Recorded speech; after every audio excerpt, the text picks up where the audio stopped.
Buonasera a tutti. Iniziamo il Consiglio Comunale.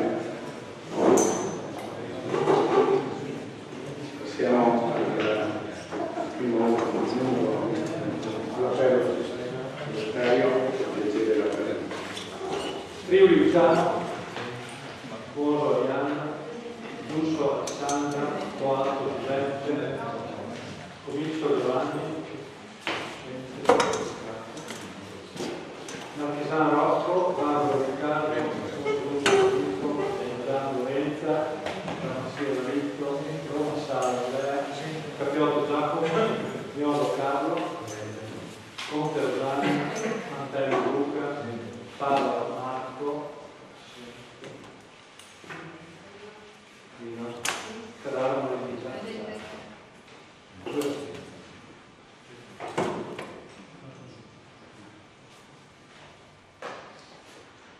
Nomino come scrutatori Manzain Lorenza,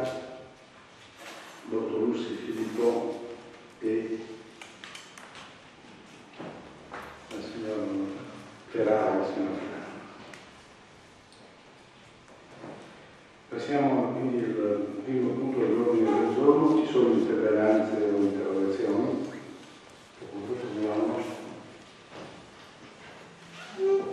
Buonasera a tutti, grazie Presidente.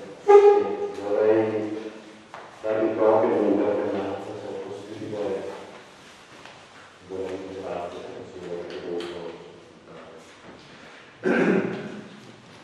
interpellanza urgente, soggetto, sentenza Giacomo Veneto sul ricorso Quadro Rosa, relativi effetti sugli atti della direttiva della Giunta.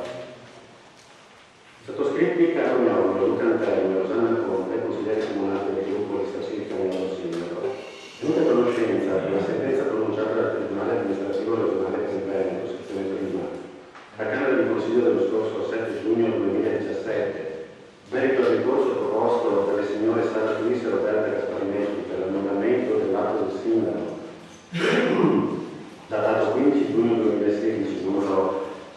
19.713, di nomina degli assessori comunali, nonché dell'atto del sindaco di integrazione dell'atto di nomina datato 22 giugno 2016 e la delibera del Consiglio Comunale datata 23 giugno 2016 di presa d'atto della composizione della Giunta e di ogni atto annesso connesso al presupposto, rilevato che i ricorrenti hanno impugnato tali atti contestando la composizione della Giunta del Comune di Caorle la presenza di un'unica donna su 5 assessori, assumendo che in tal modo fosse stato violato il principio costituzionale di pari opportunità, richiamato per gli organi di governo del Comune dall'articolo 46,2 del decreto legislativo numero 267 del 2000,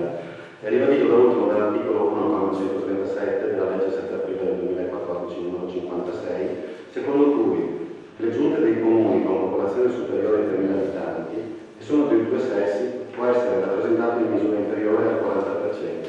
ma l'abbondamento aritmetico.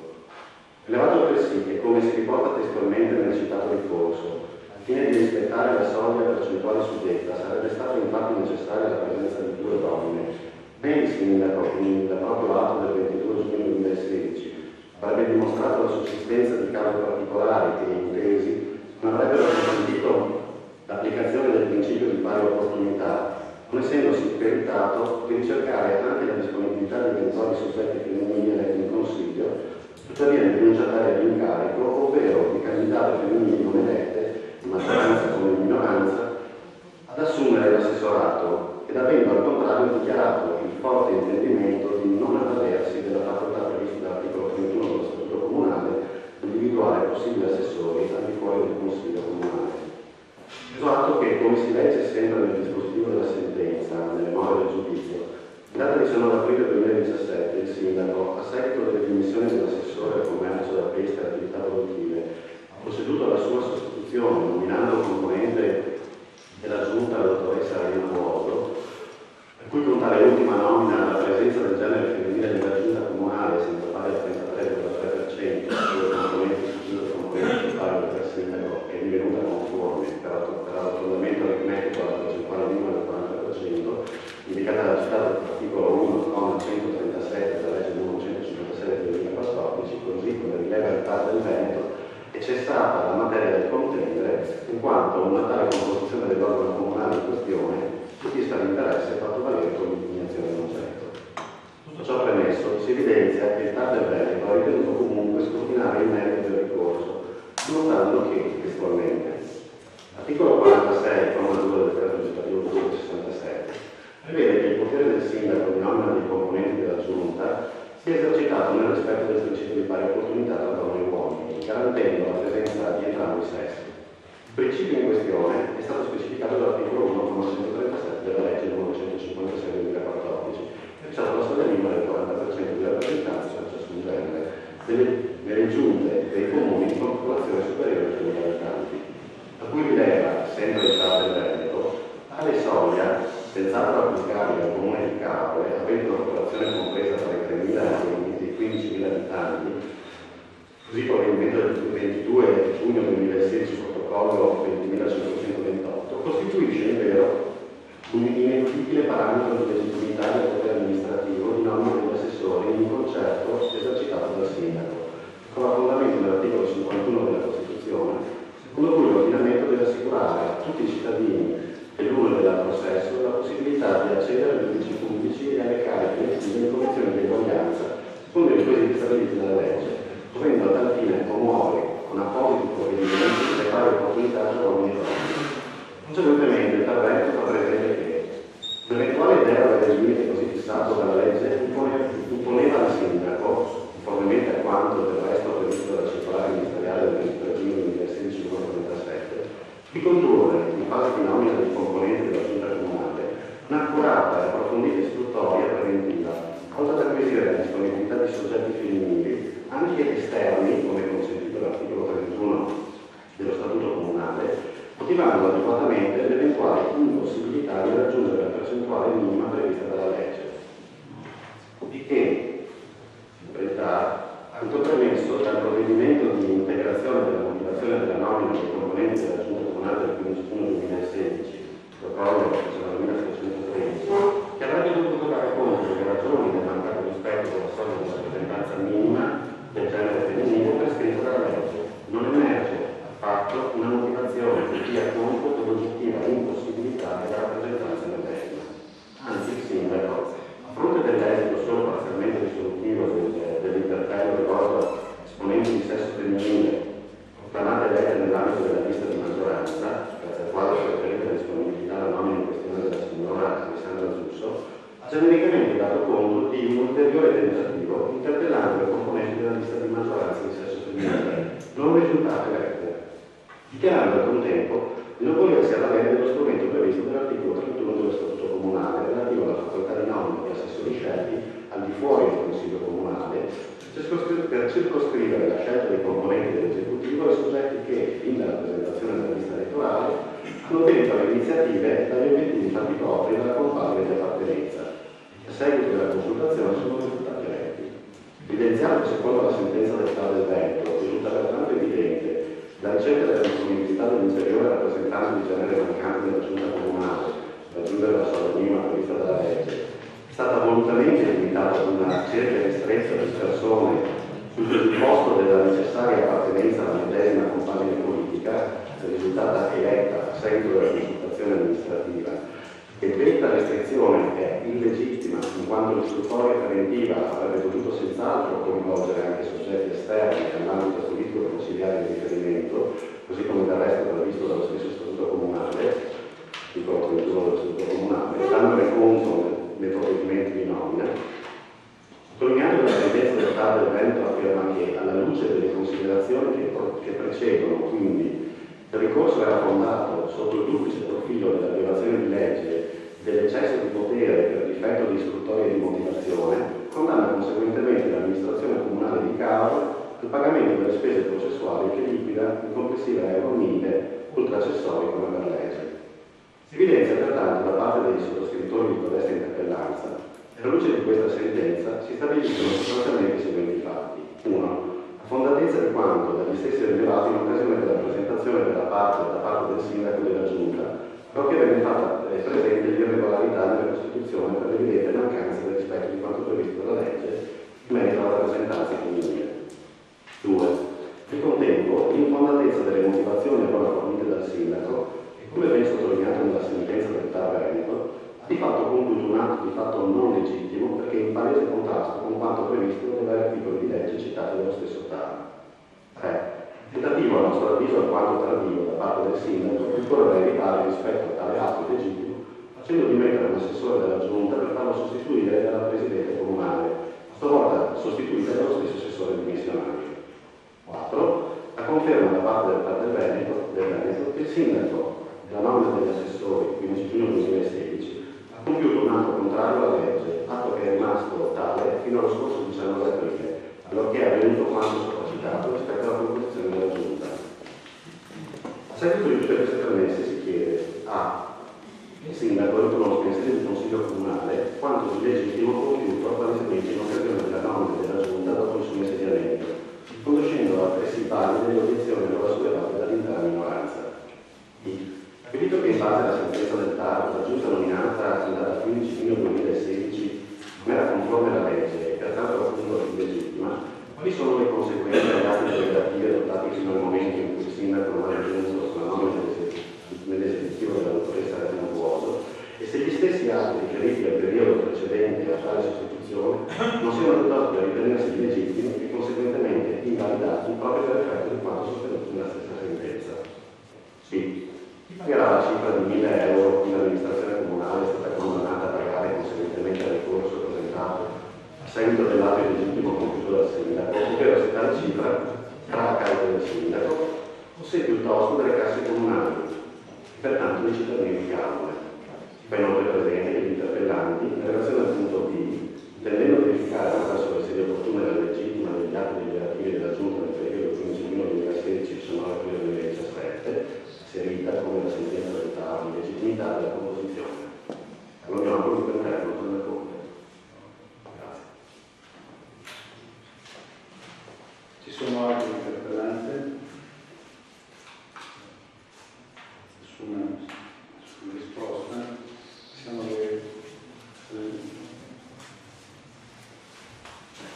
alle risposte degli interpellanti. Assessore Guardo. Sì, Presidente, grazie, buonasera. Allora, vi faccio all'interpellanza ricevuta dal consigliere Antelmo in merito alla situazione del calciocampo. Allora, voglio partire innanzitutto con una lettera che è stata protocollata e ribadire che è un po' scandaloso ricevere, consigliere, una lettera anonima e portarla all'attenzione di questo Consiglio Comunale. Solitamente le lettere anonime vengono cestinate, se non si hanno i contenuti, se non si conosce chi le ha scritte, portare all'attenzione di questo Consiglio Comunale mi sembra una cosa non proprio molto corretta, anche perché non sappiamo chi l'ha scritta, perché lei non sa dire chi l'ha scritta, io rispondo, però portarla addirittura all'attenzione del Consiglio Comunale è qualcosa in cui non abbiamo un'identificazione di qualcuno, quindi la lascio. Non la prendo nemmeno in considerazione questa lettera, trovata tra l'altro 4 o 5 ore prima del Consiglio Comunale, in cui è stata protocollata anche in Facebook ed era presente, ormai circolava ormai a Caorle liberamente, quindi eravamo già a conoscenza del suo contenuto. Ma vengo alle sue domande inerenti alla sua interpellanza. Si chiede di sapere, ammesso che sia vera la notizia secondo cui il calcio Caorle non si sia iscritto al campionato dilettante 2017-2018, quale strategia intende intraprendere per il prossimo futuro, non solo per la prima squadra, ma anche e soprattutto per il settore giovanile. Beh, come ha potuto vedere, successivamente alla sua interpellanza, il calcio Caorle è vivo, sta bene, è nata sotto una nuova denominazione di città di Caorle e a differenza del calcio Caorle precedente ha avuto la possibilità di iscriversi in una categoria superiore alla categoria che precedentemente il calcio Caorle militava. Ma il problema che qua noto era quello del settore giovanile, anche qua nel dire di stare tranquillo, i ragazzi da 130 sono diventati 250 e abbiamo coinvolto ragazzi anche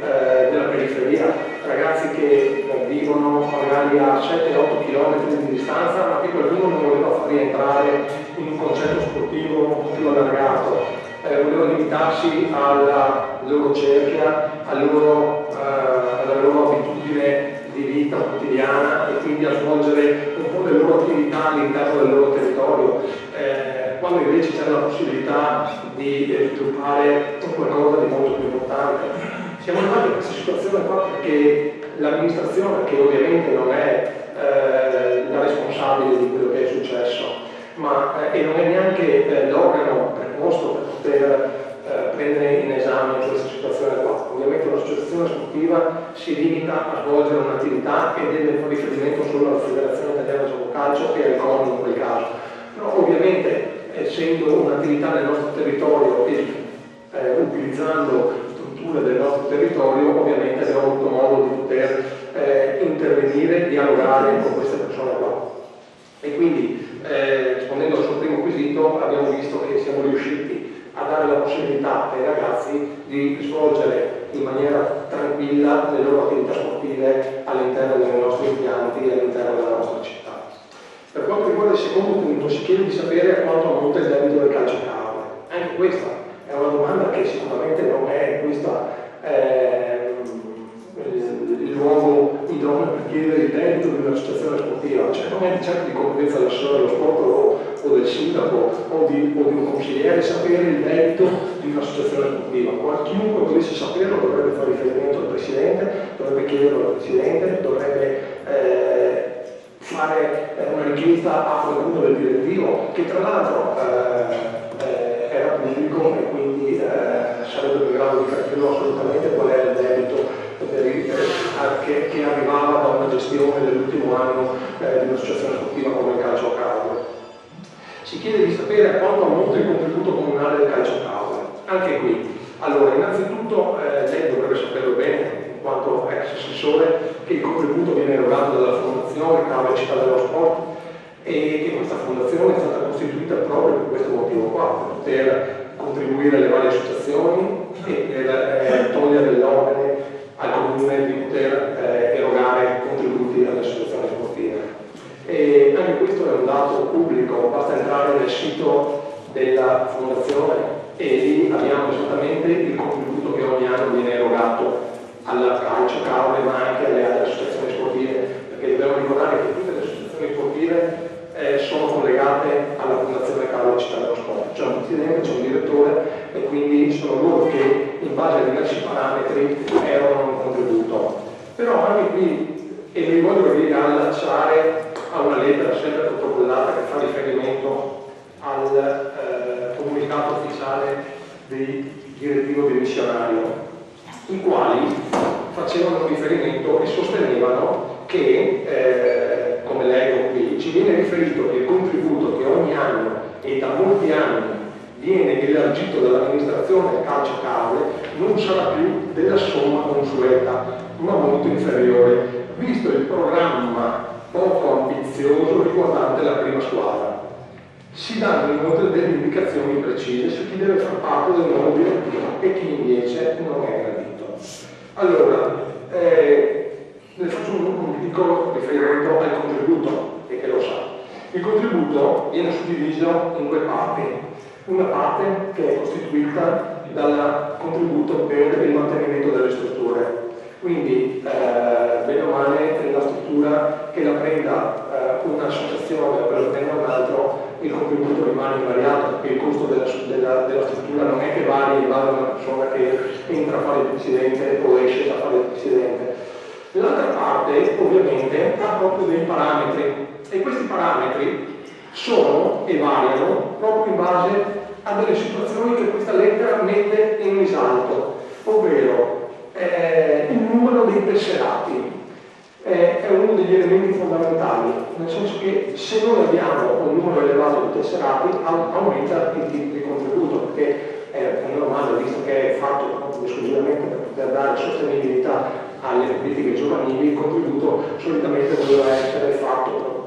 per questo motivo qua. Ma un'altra cosa importante è l'immagine che l'associazione dà al territorio. Ovviamente crescere di una categoria o tornare indietro di una categoria è un elemento essenziale per l'erogazione di un contributo. Però voglio anche portare a sua conoscenza che né io in persona, ma neanche il sindaco ha mai parlato con nessuno a riguardo del contributo. E quindi vorrei capire, probabilmente coloro che hanno scritto questa lettera qua, da dove hanno tirato fuori, probabilmente avevano letto il regolamento della fondazione e si erano resi conto che il contributo probabilmente ridimensionando quello che era la loro idea di nuova società, probabilmente sarebbero dovuti arrivare in carico. Questo è sicuramente un qualcosa che loro probabilmente si sono portati dietro.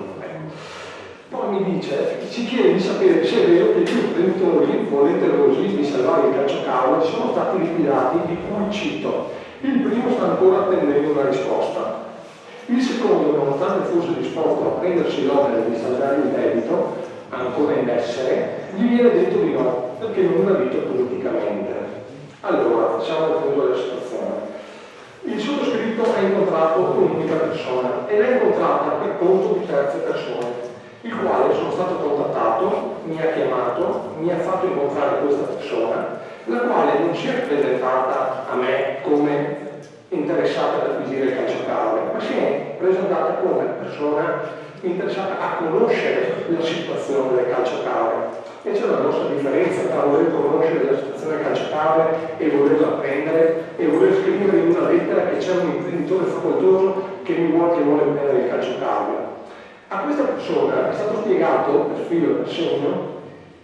quali erano le dinamiche, qual era la situazione e perché eravamo arrivati a questa situazione in cui l'amministrazione era a conoscenza di una difficoltà economica da parte dell'associazione calciocavo, che ovviamente nulla avevamo noi a proposito del calciocavo come incarico per poter definire il passaggio di proprietà. Uno di questi imprenditori bastava andasse a parlare con il presidente dell'ora Guido Braida, e avrebbe potuto intavolare una trattativa diretta con lui e poi successivamente portare a conoscenza in maniera normale all'amministrazione che ci sarebbe stato un cambio ai vertici del calciocavo e che cambiava il presidente, avrebbe cambiato il direttivo, sarebbe rimasto lo stesso, avrebbe fatto quello che avrebbe voluto. Questa persona dopo aver abbandonato il comune quella mattina, che è stato portato a conoscenza, qualche minuto dopo alcune delle persone che mi avevano telefonato hanno voluto sapere dell'incontro e anche a queste persone è stato posto davanti qual era la situazione. Loro stessi dopo 10 minuti mi hanno comunicato il non interesse ad andare avanti. Quindi qualcuno che scrive nel direttivo che questa persona gira la testa, posso garantire che questa persona non gira la testa, anzi è ben contento dell'operazione che è stata portata avanti e le posso garantire anche che probabilmente sarà anche uno degli sponsor della nuova città di Carme. Quindi se qualcuno va a millantare che queste persone poi girano la testa come erano millantato quelli del vecchio direttivo, sicuramente non è così. Per quanto concerne il secondo imprenditore, non si è mai presentato al sottoscritto, ma si è presentato a un'altra persona, la quale è venuta a chiedermi qual era la situazione e a parlarmi di un possibile progetto. Però, tra tutte le belle idee che aveva, al primo posto ce n'era uno, che era quello del mantenimento del contributo. Io a quella risposta, la mia risposta è stata: il contributo non è fisso, è variabile, quindi dietro un progetto c'è anche l'erogazione del contributo, che non è deciso dall'amministrazione comunale, bensì dalla Fondazione Carme Città dello Sport, dove c'è un presidente e un direttore. Questa persona probabilmente, sapendosi dire queste risposte, ha iniziato a scrivere lettere a destra e a manca dicendo che l'amministrazione comunale non aveva mantenuto il contributo che precedentemente era rimasto. Però io sfiderei chiunque, cioè se prima ci sono 130 ragazzi e poi diventano 100, se prima c'è un campionato di prima categoria che ha un costo di gestione di X soldi e poi il campionato diventa di seconda categoria con ragazzi provenienti dal territorio, non può costare, non si può pensare di dare la stessa contribuzione che viene erogata nell'anno precedente. Vengo alla quinta domanda. Si chiede di sapere se è vero che sono state date delle indicazioni precise su chi viene a far parte del nuovo direttivo, per escludere chi invece non è gradito. Allora, anche qui il direttivo non lo fa l'amministrazione comunale. Tra l'altro non saprei a chi avrei dovuto dare delle indicazioni, perché non abbiamo ricevuto alcun tipo di proposta in merito a una nuova società. E quindi dare delle indicazioni mi sembra che sarebbe dovuto essere il contrario, sarebbe stata un'associazione che si sarebbe dovuta presentare presso il comune di come sottoscritto o come sindaco e tutta la comunicazione nel cambio di organigramma all'interno della società del calciocavo.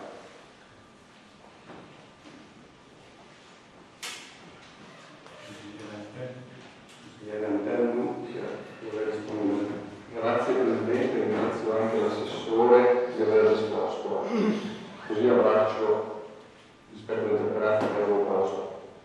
L'interpellanza che avevo posto nasceva dalla provocazione che avevo letto e incontrato sia su Facebook che e che, come dire, trovo una certa veridicità sulle testimonianze personali che io ho ricevuto. Allora, io partirei però, assessore, da un fatto. E il primo fatto è che il calciocavolo non è vivo, il calciocavolo è morto. E non c'è stata almeno fusione del calciocavolo e della salute. La salute ha incorporato i resti, vuol dire le ceneri, che sono state citate da qualche parte, di quello che è stato la storia e la tradizione centenaria di colore rosso blu, di cui Carole ha goduto per anni. Non entro, e la mia intenzione non è entrare nel merito oggi dell'aspetto educativo che l'attuale organizzazione, associazione sportiva sta valutando e sta implementando. Sono certo che sarà sicuramente all'altezza delle risposte dei bisogni e saranno sicuramente attenti alla qualità del gioco, alla qualità dell'educazione, al tipo di prospettiva che un ragazzo come i nostri figli si impegnano a valere. Permesso ciò, quindi escludendo, l'oggetto dell'interpellanza non è giudicare quello che faranno oggi le quali diciamo presidenti, la quale associazione, è giusto ribadire che il calciocavolo è nato. 100 anni di storia sono cessati immediatamente. E questa è la prima precisazione.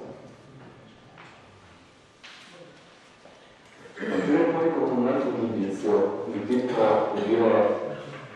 socio-politico, se mi permettete. Le testimonianze che io ho avuto, assessore, divergono da quello che lei sta dicendo e ci ha raccontato oggi. Io, francamente, sono all'opposizione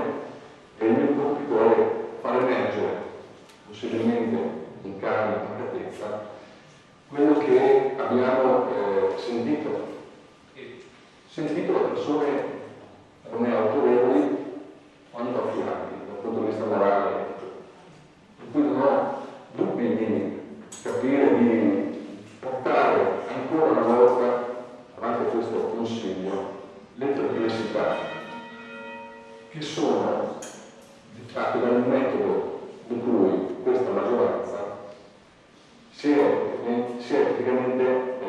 ha usato quel metodo che ha usato. Tale metodo, che io desidererei definire come un'ingerenza decisa politica, lascia una eredità pesantissima. L'eredità di cui sto parlando è che domani, quando voi non sarete più, ci saranno altri a governare questa città, tutti si sentiranno autorizzati a incidere sulle situazioni e dire così, così, voi capite che questa eredità, questo spazio su cui vi siete infilati è preoccupante, perché quello che oggi è stato tolto a alcuni domani sarà concesso agli altri. La pesante eredità di cui io parlo dal punto di vista socio-politico è un'eredità che innanzitutto ha cancellato una tradizione. Il termine tradizione non è un caso, non è un valore casuale. Non si capisce come mai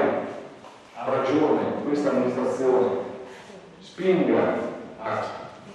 ripercorrere i passati storici della festa del pesce di Gallo a Ravenna, quindi rivalutando la tradizione nostra locale, e dall'altra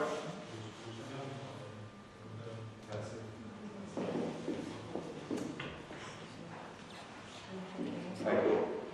stavo dicendo che il pesce fondale, se da una parte il comunicare valorizzi a ragione, preferisco a ragione, alcune tradizioni locali, per cui c'era che è tuttora nata la festa del pesce, e dall'altra, con la stessa mano, con la stessa testa, con lo stesso braccio, tolga la possibilità a degli imprenditori, io desidero chiamare volenterosi, di accollarsi il debito che è di 38 euro, per cui di accollarsi questo debito e di fare rifiorire, di poter rinascere questa fenice che è unità ormai in questo caso. Quindi l'eredità e la tradizione, questa ingerenza politica nelle associazioni, come se domani qualcun simpatico a noi e antipatico di conseguenza a voi, pur avendo una grande proposta e intelligente politica, non fosse nemmeno valutata, perché se si pone su basi culturali diverse, si pone su banchi diversi, mentre la cosa che la politica è stata fatta, si dovrebbe fare, è quello di valorizzare le spinte che nascono dalla base, le spinte che nascono dal territorio, tutte le iniziative che emergono dal territorio, qualunque esse siano, e se degne di una valutazione di un processo educativo come quello del calcio, dello sport in genere, dovrebbero essere tenuti in seria considerazione e valutati. Se invece di fare altro, ne abbiamo giocato tutti, mio figlio gioca a calcio, ha deciso di ritornare a giocare a calcio e gioca a calcio. Va benissimo, io sono contento di questo. Ora non mi nascondo che l'ultima volta che sono stato allo stadio a Pigiato e ho percorso un tunnel che porta agli spogliatoi, che tutti voi conoscete, ho visto a Pigiato Muro una serie di fotografie che raccontano 100 anni di storia e che raccontano il tuo colore della maglietta, raccontano che sono dei volti, ci sono delle persone, ci sono delle storie. Tutto questo ora non c'è. Il servizio che la politica dovrebbe fare, appoggiandola a una sussidiarietà verticale, anzi scusate, orizzontale, dovrebbe essere quella di, come dicevo prima, di favorire coloro che si erano approcciati a questo problema. E quindi la preoccupazione di molti, e che io faccio mia, in quanto consigliere di opposizione, è quella di capire, per non sospettare, non avere sospetti ulteriori per cui le voci sono delle volte inquinano troppo il tessuto per non sospettare che ci possono essere degli interessi particolari, che ci sia un amore particolare a questa fusione, a questo cambio. Sarebbe opportuno che la politica, visto che ci è entrata a gamba tesa, secondo le testimonianze di persone autorevoli, io ho avuto modo di ascoltare, siccome la politica è entrata a gamba tesa per cercarlo, la politica dovrebbe a questo punto assumersi l'onere di controllare questa nuova associazione. Io pretenderei, mi piacerebbe che tutti noi fossimo d'accordo, che il calcio della salute possa essere controllato